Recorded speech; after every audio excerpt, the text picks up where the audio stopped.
Agora o programa Show da Manhã, apresentação e direção, Jefferson Demoro Santos. Estamos juntos, moçada. A Cris pediu e eu anunciei aqui.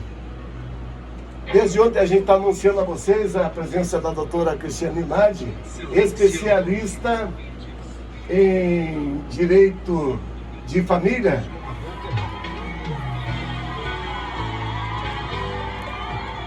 A gente vai falar aí pelo aproximadamente 40 minutos, meia hora, a respeito de direito de família. E você que tem a sua dúvida, você pode mandar um WhatsApp no número 99622-8432, como foi anunciado, viu? Você pediu, eu anunciei. 99622-8432. Enquanto isso, a gente vai fazer a abertura, que ele vai falar um pouco a respeito de direito de família. E você, como eu falei, pode mandar a sua pergunta no telefone 99622-8432.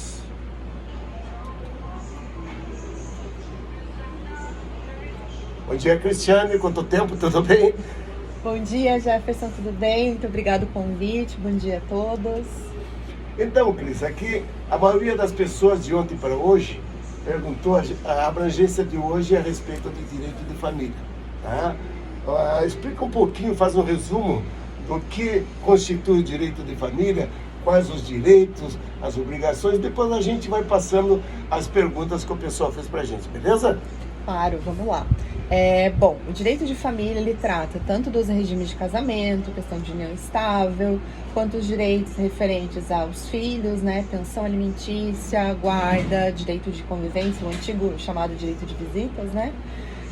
Mais ou menos são essas questões, né? A gente também consegue ali junto no direito de família tratar um pouquinho das sucessões, né? Da questão de herança, né? De como passa o patrimônio de um herdeiro para o outro, mas enfim. Hoje eu acho que seria mais interessante a gente falar sobre regime de casamento, né? União estável e pensão alimentícia, que são os principais temas. Exatamente.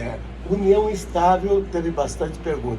Fala um pouquinho pra gente a respeito de união estável e se a pessoa que convive nesse sistema, se ela tem os mesmos direitos que a pessoa, digamos assim, que tenha o casamento formal. Uhum. Bom, a união estável, ela constitui, né, na união de duas pessoas, não precisa obrigatoriamente haver coabitação, mas o casal convive com a intenção de constituir família. Até essa é a principal diferença ali de união estável para o namoro qualificado, né, que depois eu vou explicar um pouquinho sobre isso. E a união estável, ela é uma forma, né, de união do casal sem a formalização pelo casamento, né, pelo ato solene lá do casamento. A lei hoje, ela prevê diversas normas para a gente tentar, não seria bem equiparar, mas garantir os direitos das pessoas que têm união estável da mesma forma para as pessoas que têm o casamento. Então, só confirma pra gente o seguinte, o pessoal perguntou bastante, se existe o tempo mínimo para a convivência, para constituir união estável. Não existe isso, né? Não, então a lei não prevê um prazo para a constituição da união estável. A união estável, ela pode ser reconhecida legalmente, né, ali num processo judicial por diversos meios. Muitas pessoas vão até o cartório, né, fazem ali uma declaração de união estável, né? Isso seria uma das provas, mas, por exemplo, eu nunca fui no cartório, doutor, eu não fiz uma declaração de união estável. Posso ter reconhecido a minha união estável? Pode, inclusive, se uma das pessoas já tiver falecido. Aí você tem que entrar com uma ação judicial, tem que procurar um advogado para isso. Entrar com uma ação judicial, esse advogado vai estudar, no teu caso ali, quais documentos você tem prova testemunhal, conversa no WhatsApp, fotos em comum, né? O relacionamento era público, né? Era um relacionamento com a intenção de constituir família e tudo mais. Então, assim, a gente consegue por diversos meios de prova comprovar a união estável e qual período, porque vai ter consequência ali na questão de regime de bens, né? Patrimônio que a pessoa tenha direito, né, dívidas também que devem ser partilhadas ou não, mas assim, prazo mínimo na lei não existe. E os direitos são os mesmos, vamos dizer, que uma pessoa que formalizou o casamento, né? Por exemplo, assim, só abrindo um parênteses, direito de sucessão, bens de família, a pessoa tem o direito quando ela constitui união estável. Então, pela lei, hoje, quanto ao casamento, a gente tem 4 tipos de regimes de bens, de regime de casamento, que é a comunhão universal de bens, a comunhão parcial de bens, a separação total e a separação final de aquestos, que a gente chama, que é um regime bem específico. Hoje a lei prevê para o casamento, se eu não escolho um regime que eu posso escolher no momento do casamento, se eu não escolho, ele vai valer a regra da comunhão parcial de bens. Na união estável, se eu for ao cartório e fizer o reconhecimento, né, da declaração de união estável, eu posso escolher um regime de casamento, né, desses que eu coloquei, e vai ter consequências patrimoniais, obviamente. E se eu não escolher, por exemplo, eu nunca fiz essa declaração de união estável no cartório, o que a lei prevê? Aí vai valer para a união estável a regra geral do casamento, que é a comunhão parcial de bens. O que resume, assim, né, de uma forma, doutora, me resume o que é a comunhão parcial de bens. A comunhão parcial de bens são os bens adquiridos no período que constitui união estável, ou seja, eu reconheci que no mês ano tal até o mês ano tal, as pessoas ali viveram união estável, e os bens adquiridos de forma onerosa, que tiveram uma troca monetária, ou seja, não entra herança e não entra doação. Fora isso, eu comprei uma casa, eu comprei um carro e tudo mais, isso daí entra na divisão. Então, assim, os bens adquiridos de forma onerosa no período da união estável são partilhados, tá bem? Exatamente. Então é assim, só para confirmar para o pessoal, para os nossos ouvintes. Então você vai ter direito a partir do momento que você constitui a união estável para frente. Os bens anteriores não têm direito, não é isso? Isso, a princípio não tem. Lembrando que tem que ser analisado caso a caso, né? O advogado tem que estudar o caso, levar essas informações para o juiz. Por quê? Processo é prova. Então, assim, não adianta, eu tô numa situação, pelo que a gente está conversando aqui, que eu vejo que eu tenho direito. Mas você não levou essas provas no processo, né? E aí é o trabalho do advogado. Você não vai ter reconhecido seu direito. Então, assim, é muito importante. E como eu falei, pode ser conversa no WhatsApp, pode ser foto em Facebook, né, em rede social, testemunhas. A gente tem vários tipos de prova que a gente consegue usar no direito de família para comprovar um relacionamento. Sem dúvida. Hoje a rede social é um perigo, né, doutora? Sim. Então se liga aí, moçada, tá? Você que gosta de postar muito aí, fotinho no WhatsApp, tome cuidado. Sim. Brincadeiras à parte, mas é verdade, né? Então qualquer foto na rede social, documento, às vezes a pessoa, né, principalmente depois que separa, todo mundo quer ter direito, né, doutora? Sim. Mas então você tem que provar se tem o direito para realmente você provar para o juiz, como a doutora falou aqui, caso a caso, para você realmente ter o direito, senão não adianta. Todo mundo, né? Coisa boa todo mundo quer, agora dívida ninguém quer, né, doutora? Exatamente. Então é o seguinte, então você, amigo ouvinte, tem que comprovar para você realmente ter o direito aos bens na vigência da união estável. Outra coisa também bastante perguntada, doutora, a respeito de sucessão dentro, quer dizer, os direitos se entrelaçam, né? Às vezes tem sucessão dentro dos bens de família, tudo, né? Por exemplo, quando morre a pessoa, né? Normalmente 50% é do cônjuge, 50% dos filhos, é isso? Se não mudou a lei? Depende. Conta pra gente. Bom, a resposta clássica, né, do pessoal do direito aqui, o Jefferson sabe bem, depende. Então, depende do regime de casamento. O que a gente tem também? Uma coisa bem importante de colocar. No ano de 2002, foi lançado um novo Código Civil. Então, assim, e esse código, o Código Civil anterior a 2002, que era o Código Civil de 1916, bem antigo, mas ficou valendo até a entrada desse outro em 2002, ele previa que a regra era o casamento pela comunhão total de bens. Então, assim, eu não escolhi regime de casamento e eu casei antes de 2002, a regra é que o casamento é a comunhão total de bens, se eu não escolhi o regime. Depois de 2002, a gente tem ali algumas regras próprias de transição no Código Civil, mas passou a ser a regra a comunhão parcial de bens. Então, assim, no regime da comunhão total, a gente tem uma divisão diferente. A companheiro ou companheiro, né, também entram como herdeiro.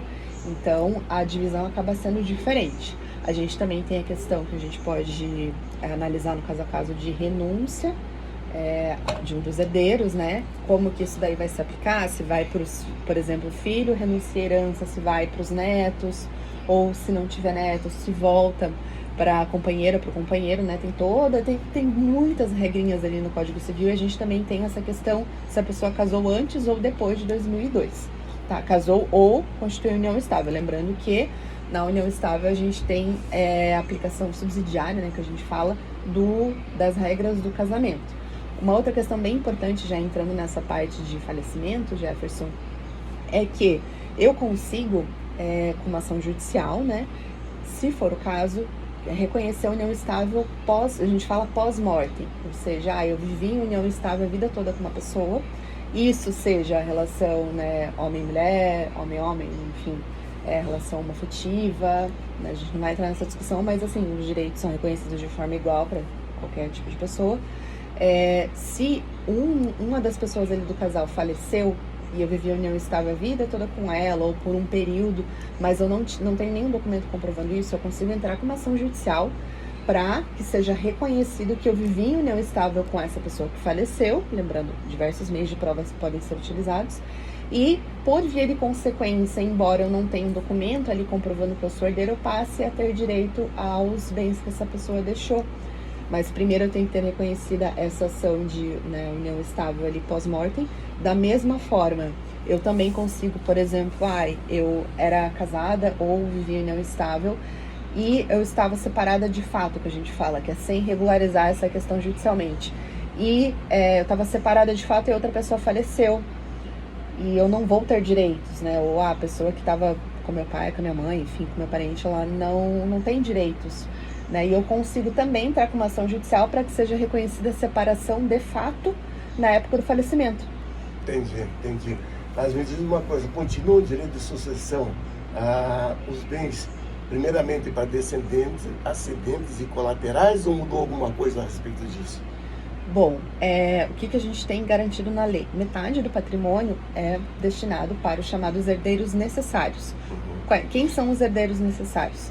Se eu tiver filhos, são os filhos, e daí excluem-se os demais parentes, né? Se eu tenho filhos, a herança desses 50%, né, que é obrigatório para os herdeiros necessários, vai para os filhos e não vai para avós, enfim, para pais, para primos, para irmãos, fica ali nos filhos. Se eu não tiver filhos, ou se, por exemplo, um dos filhos faleceu e ele tem filhos, aí vai para o neto, dividindo ali com o filho, né, com as regras próprias. Se não tiver filho, vai para os pais.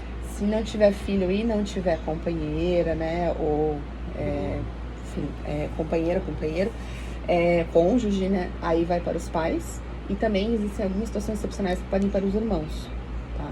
Mas os colaterais chamados, né? Chamados colaterais, porque a gente tem, no direito de família, a gente trabalha como se fosse numa árvorezinha genealógica, né? Então, os descendentes e ascendentes, né, em linha reta, que a gente chama descendentes em linha reta, são os filhos, que é como se estivesse descendo nessa árvorezinha, né?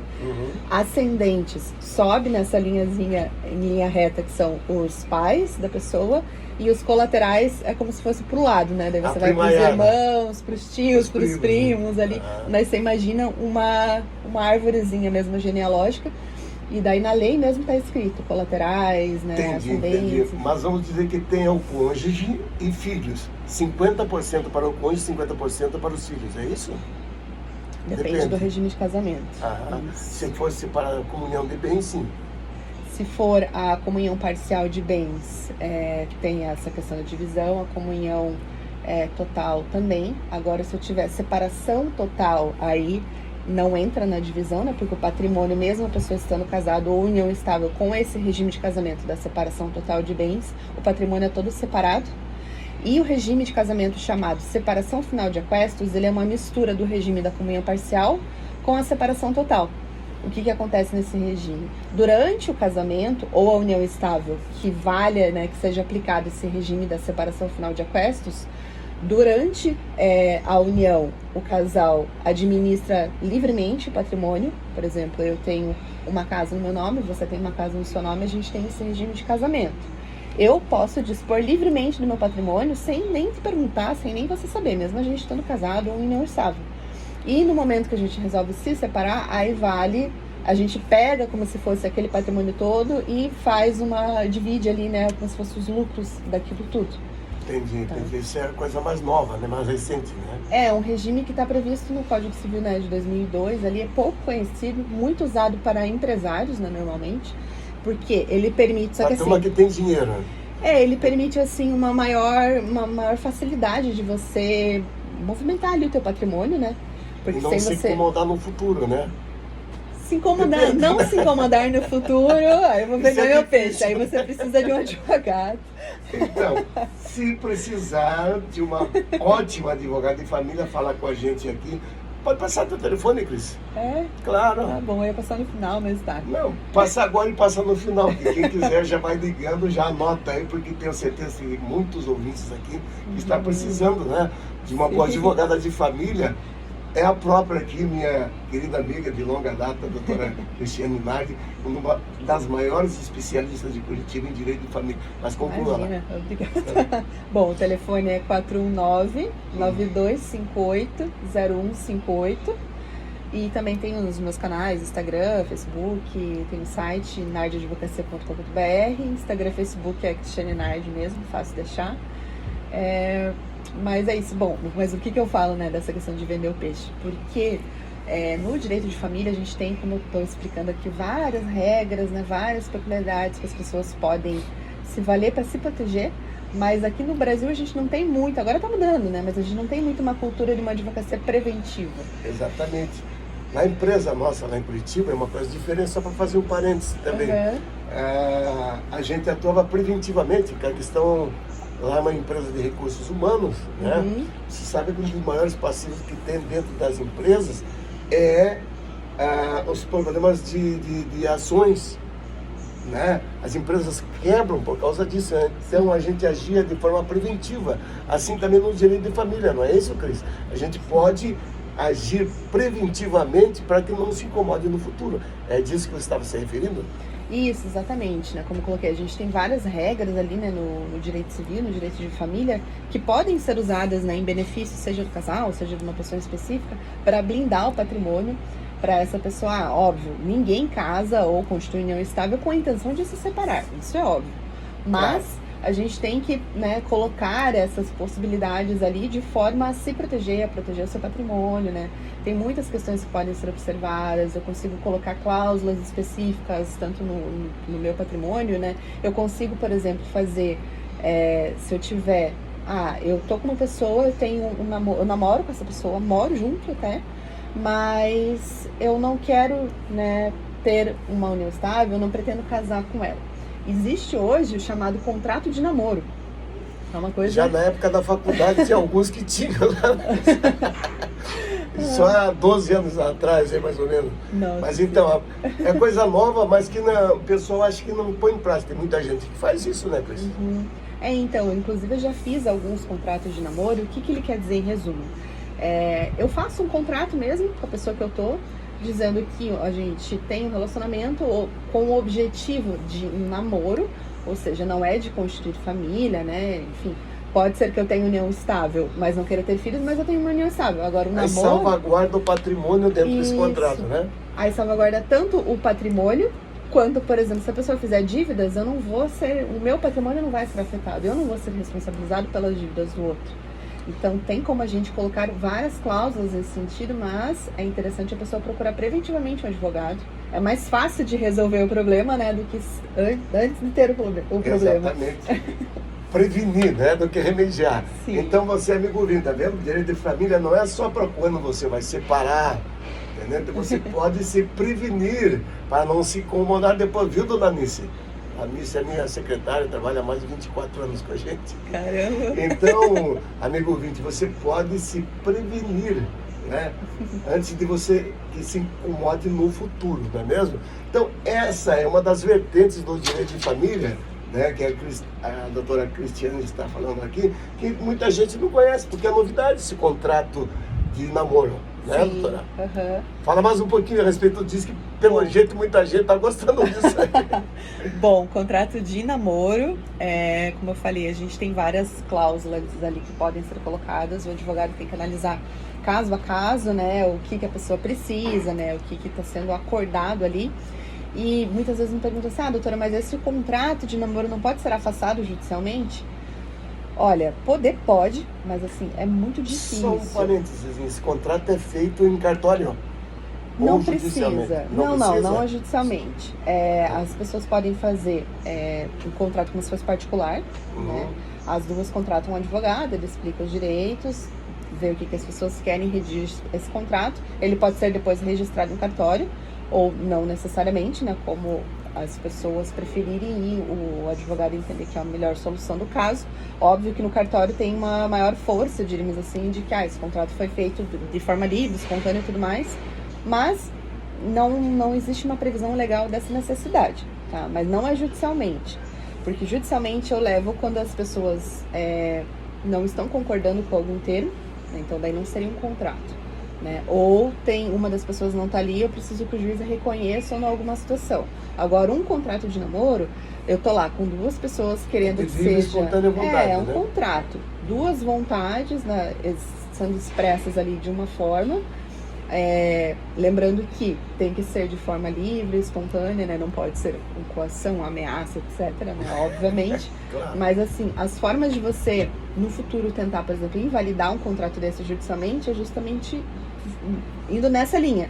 Eu demonstrar, e aí eu tenho, né, que demonstrar, que comprovar que o contrato não foi feito de forma livre, espontânea, né, que uma das outras partes estava sendo coagida, que uma delas não estava entendendo o que estava acontecendo. Então, assim, são situações bem excepcionais que eu afasto esse contrato que foi feito, né, de forma livre e espontânea, né, as pessoas assinaram ali.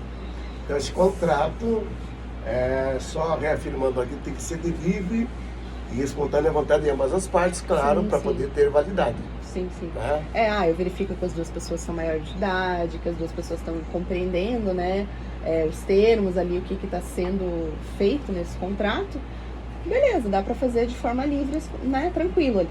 E, consequentemente, esse contrato vai vir para garantir direitos, para proteger o patrimônio, né? Essa é a ideia de um contrato desses. Perfeito. Agora vamos mudar para a pensão alimentícia. Uma coisa que o pessoal gosta bastante também. Fala de formas gerais, quem tem direito, como é que se faz para a pessoa ter o direito, não é? Por exemplo, direito de família separou, né? Filhos e mulher têm direito à pensão alimentícia, como é que faz para adquirir? Bom, os filhos menores têm direito à pensão alimentícia, lembrando que em situações excepcionais eu permito que o companheiro ou a companheira, né, enfim, cônjuge, homem, mulher, enfim, tenha direito à pensão. São chamados alimentos compensatórios. É um fim diferente do que a pensão para os filhos, tá? E quando que... Primeiro, né? Filhos. Quando que eles têm direitos? Desde que a mulher está grávida. A gente tem, primeiro, quando a mulher está numa situação de gravidez, os chamados alimentos gravídicos. Mas e se o filho não for dela e tudo mais? Não for do pai, eu consigo, em um primeiro momento, eu entro com essa ação de alimentos gravídicos, eu tenho que demonstrar para o juiz que a gente tem ali informações mínimas, né, ali uma base de provas, indícios de prova de que aquela pessoa seja o pai daquela criança. E o juiz já fixa liminarmente, né, ou seja, eu entrei com esse pedido judicial, já em um primeiro momento o juiz dá uma decisão inicial, uma decisão liminar, fixando provisoriamente o valor da pensão para ser pago para essa mulher grávida. E lá na frente, a criança nasceu, o bebê nasceu, faça exame de DNA para comprovar ou não, né? Se, por exemplo, foi comprovado daí que não é o pai, tem como esse valor ser devolvido. Mas lembrando que tem peculiaridades que têm que ser analisadas caso a caso, tá? Não é assim tão simples, diríamos dessa forma. E depois que a criança nasceu, eu vou pegar como prova, né, a certidão de nascimento. Se o pai não reconheceu na certidão de nascimento, eu tenho que entrar com uma ação primeiro para de reconhecimento de paternidade. E se o pai se negar e fazer o exame de DNA, presume-se que ele é o pai. Então, assim, é bom sempre consultar um bom advogado para orientar da melhor forma, né? Seja o pai, seja a mãe, enfim. Mas, enfim, a partir do momento que a criança nasce, daí ela tem a pensão chamada pensão alimentícia, né? Os alimentos normalmente conhecidos, não os alimentos gravídicos. A pensão, uma coisa muito importante que as pessoas sempre confundem, assim, a lei não coloca que a pensão é 30% sobre o salário. A maioria pensa, né? A maioria pensa assim, não é 30%, não é 30% sobre o salário. O que acontece? O que o Código Civil prevê? A pensão alimentícia ela é fixada com base na necessidade da criança, na possibilidade do pai, da mãe, né, de quem não tiver a guarda, de pagar a pensão e a razoabilidade entre esses dois requisitos. Ponto. É isso que a lei fala. Mas de onde que surgiu esses 30%? Mas eu pago 30%, enfim. 30% da pensão, né, do salário, pensão alimentícia de 30% sobre o salário, seja salário mínimo ou seja o salário da pessoa, ela é fixada quando o juiz não tem elementos ali para identificar esses 3 requisitos, que é a necessidade da criança, a possibilidade do pai e a razoabilidade entre os dois. Digamos, se a mãe trabalha, tem um salário bom, aí o juiz já tem um outro pensamento, né? Então, o que a lei prevê? Pai e mãe têm que colaborar de igual forma com as necessidades da criança e do adolescente, né? Então, assim, eu não consigo, se eu comprovar, por exemplo, lá, que a criança necessita de 3 mil reais por mês, a mãe ganha 10 e o pai ganha 2, eu não vou fixar, não vai ser o mesmo que eles vão conseguir contribuir, certo? O valor.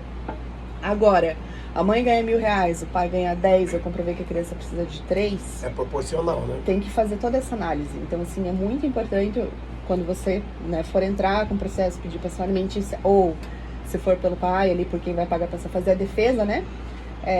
Você juntar o máximo de provas, seja o pai ou a mãe, quem vai pagar a pensão, prova de quanto ganha, dos gastos que tem. Eu tenho um gasto com tratamento médico, eu tenho gasto assim com moradia, eu tenho outros filhos. Lembrando que o fato de você ter outros filhos não é uma justificativa por si só, e não é bem vista também, né, pelo judiciário, como uma justificativa para você tentar pagar uma pensão menor para outro filho.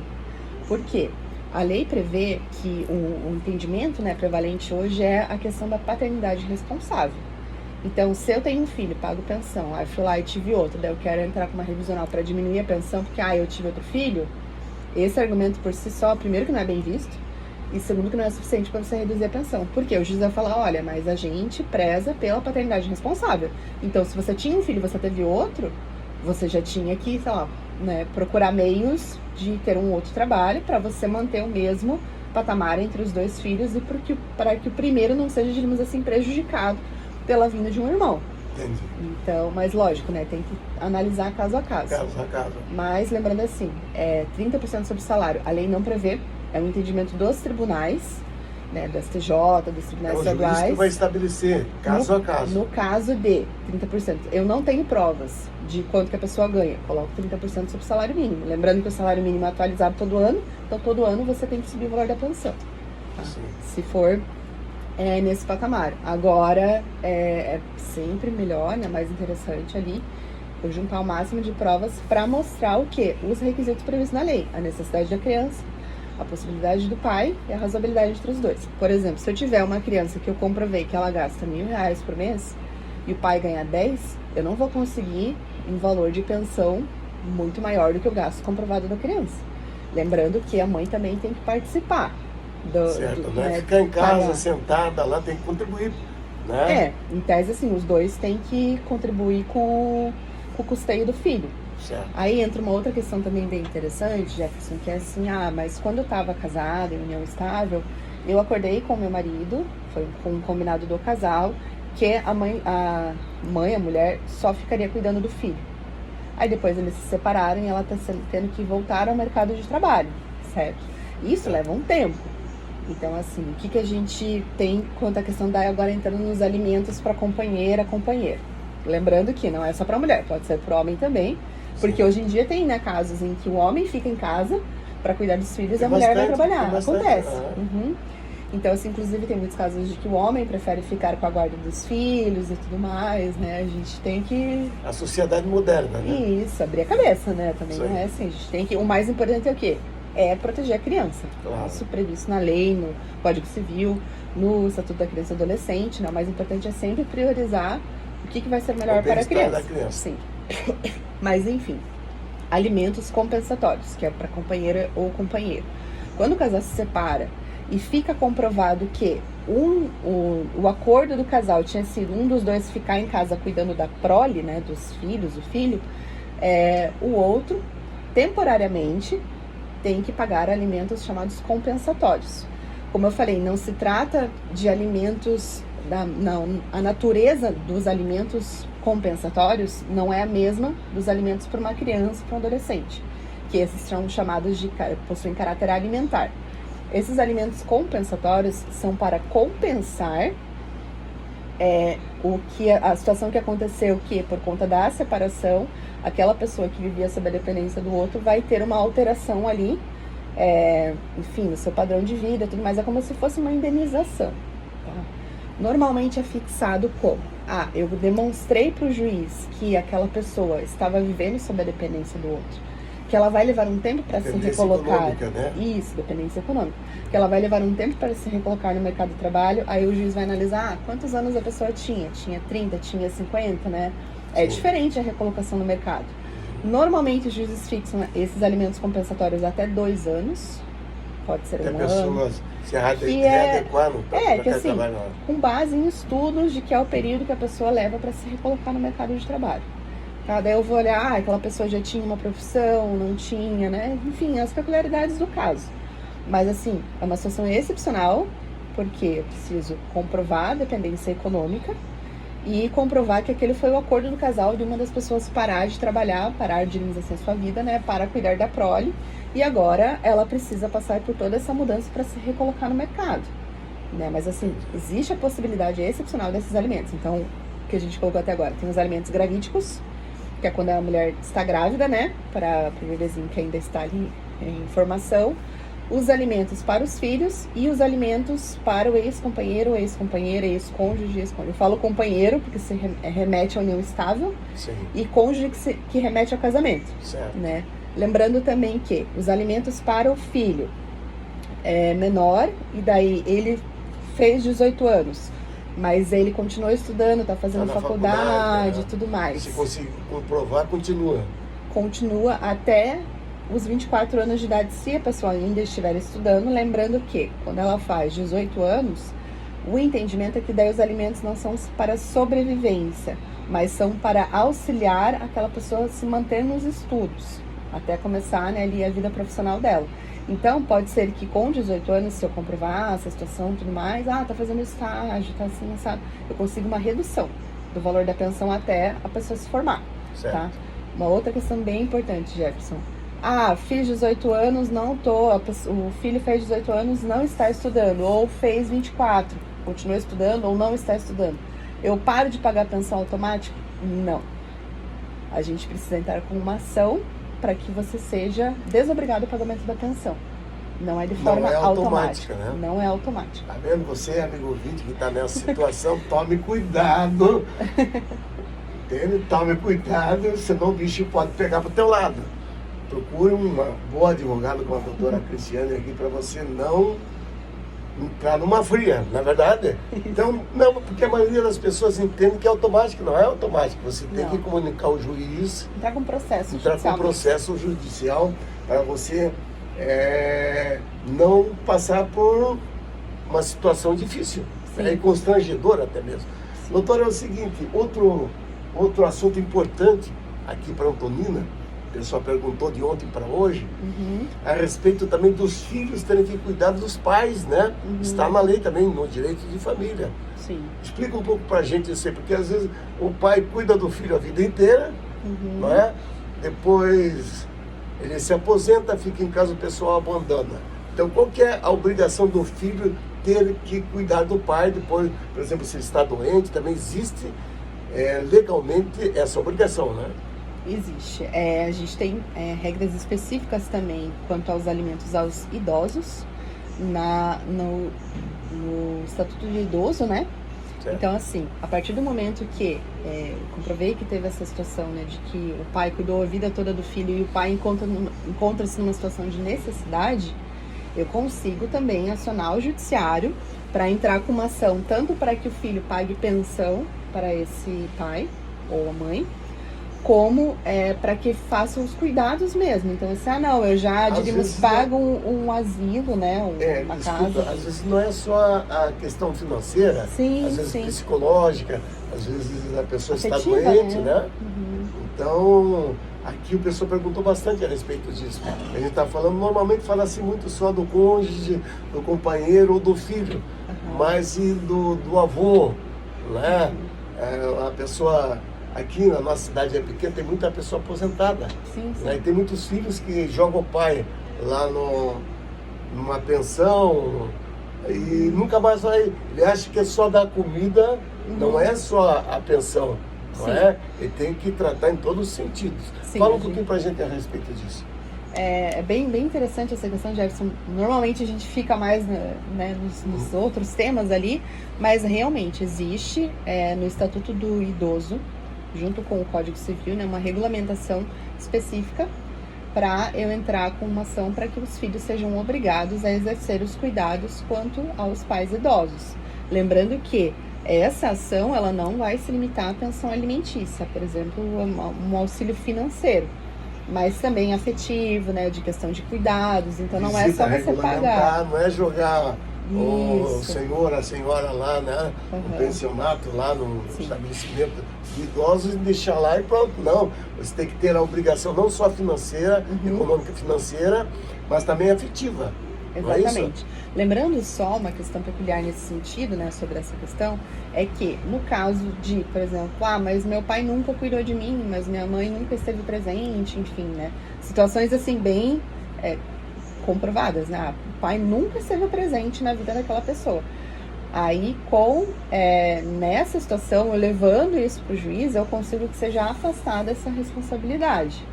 Porque assim, não teve um vínculo, não teve uma criação de afeto, não tem ali uma questão própria de você devolver o amor, o carinho, o cuidado que você recebeu. Deixa eu fazer só uma pergunta específica de um amigo meu que mandou a pergunta agora. Assim, é o seguinte, o avô nunca teve relacionamento com a família, com o filho e com o neto. Né? Então, depois de 200 anos lá, o cara quer se aproximar e quer ver o neto. E se o pai não quiser deixar, ele tem direito a entrar em juízo para ver o neto ou não? Se ele, ao longo, vamos dizer, de 15 anos, ele nunca viu o neto, agora está querendo se aproximar, quer ver o neto, mas o pai não quer manter esse relacionamento afetivo com o avô. Bom, uma questão bem importante aí, a gente tem duas situações. Primeiro, existe também a possibilidade de, só para não, eu acho que é uma questão importante de colocar ainda quanto à pensão vinculada aos avós.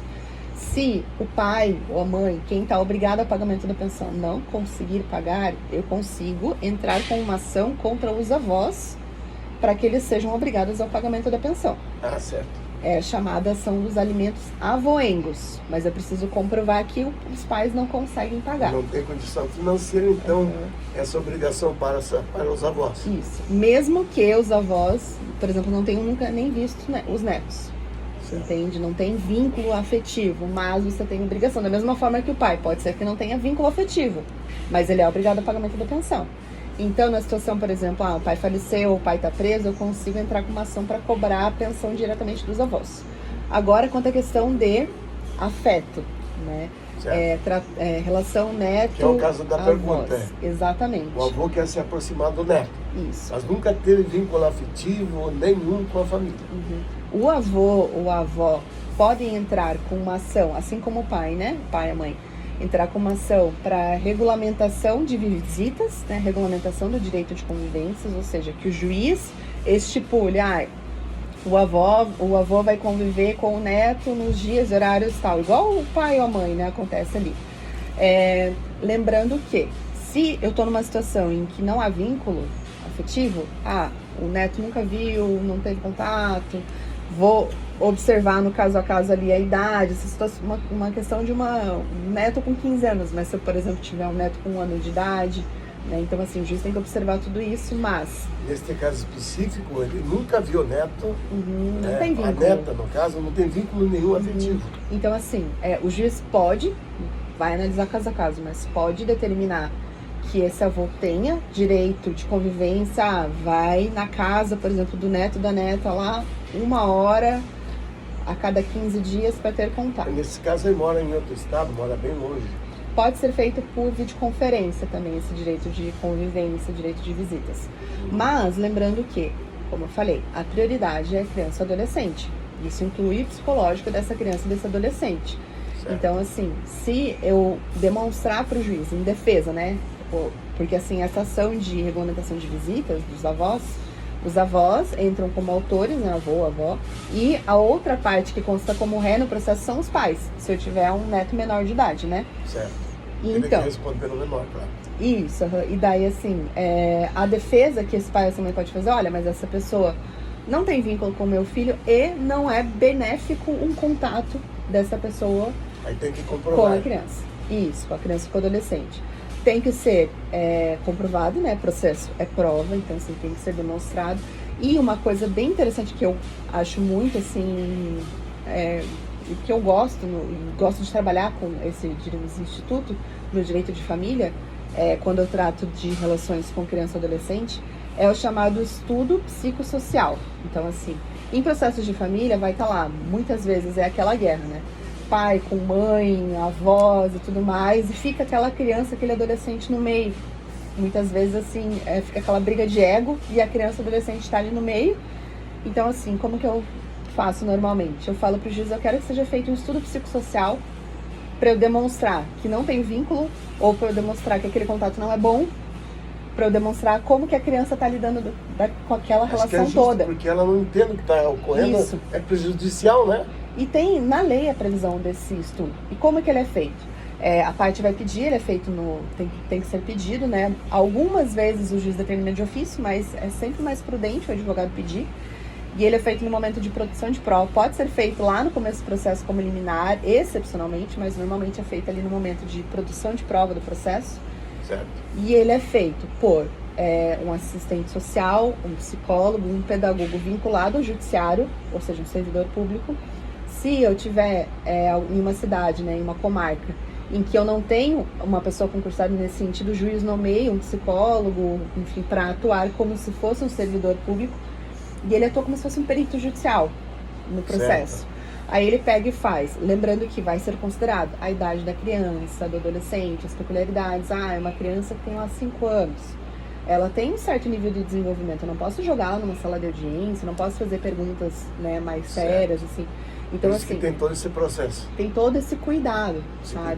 Isso. E daí você leva essa criança, por exemplo, numa sala de uma psicóloga, que tem brinquedos e tal, dependendo da idade. São feitas perguntas que aquela criança corresponda ao desenvolvimento dela da época, né? Para ela entender. Para saber o nível. Isso, e daí esse profissional extrai da criança. Olha, fiz a entrevista com a criança, assim, percebi que ela não tem vínculo, percebi que ela tem medo do pai, percebi que ela presenciou situações de violência, situações de uso, abuso de drogas ou de álcool, e ela tem um certo receio de determinada pessoa e tudo mais. Esse profissional, em separado, vai fazer uma entrevista com o pai, vai fazer uma entrevista com a mãe, pode fazer com os avós, com a família extensa que a gente fala, né, com tios, enfim, com outras pessoas, para entender aquele cenário familiar, aquele conflito. De forma profissional a real situação. Ele faz como se fosse um laudo, né, um estudo psicossocial mesmo. Um laudo como mesmo. se fosse um laudo, né, técnico, e leva essa informação para o juiz. Ou seja, é uma forma mais segura, mais precisa e profissional. Muito importante, né? De eu levar a situação do conflito familiar e do que é melhor para a criança ou adolescente para o processo. E isso facilita muito o julgamento do juiz, né? Perfeito. Doutora Cristiane, chegamos ao final, infelizmente, vou passar rápido uma hora. Nossa, muito rápido. Muito obrigado mesmo, prazer em rever. Você vai voltar outra vez, porque o assunto é longo, né? Vamos marcar outro dia aí. Bom retorno, agora vamos almoçar, né? Opa, agora quero uma riada. Agora, deixa mais uma vez aí pro pessoal o teu telefone, a tua rede social, quem quiser entrar em contato com você. Tá. Bom, o meu telefone, né, o WhatsApp também, ele é 419-9258-0158. Tem o meu site chamado nardiadvocacia.com.br. O Instagram é Cristiane Nardi ADV. Tem o Facebook também, que é Cristiane Nardi. E agora eu também tenho um podcast chamado Nardcast, que ainda estou começando a postar os episódios no YouTube. Mas é isso, gente. Eu atendo de forma presencial, de forma online, em todo o estado, em todo o Brasil, no exterior também. Já tive alguns casos até no Japão. Que chique, né? E o que precisarem, eu estou à disposição. Estou à disposição aqui também para quando voltar. Fico aguardando o convite do Jefferson. E muito obrigada por tudo, gente. Amigos ouvintes, muito obrigado pelo carinho da sua audiência. A gente volta amanhã a partir das 11. 98 FM, mais música, mais cultura, mais você.